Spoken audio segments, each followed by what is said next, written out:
నమస్కారం ఘంటారావానికి స్వాగతం. ముందుగా ప్రధాన అంశాలు.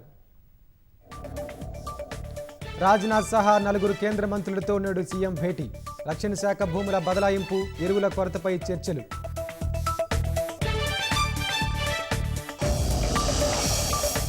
శ్రీశైలం జలాశయానికి కొనసాగుతున్న వరద ఉధృతి. మధ్యాహ్నం గేట్లెత్తి నీటి విడుదలకు ఏర్పాట్లు.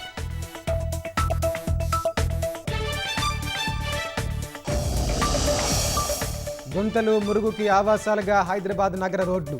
అభివృద్ధి పేరుతో ఇష్టారీతిన తవ్వడంతో జనానికి తప్పని అవస్థలు.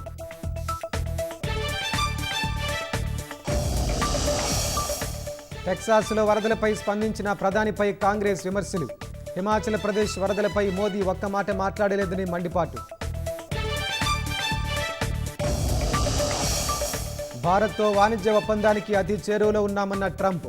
చర్చలు సఫలం కాని దేశాలకు సుంకాల లేఖలు పంపినట్లు వెల్లడి.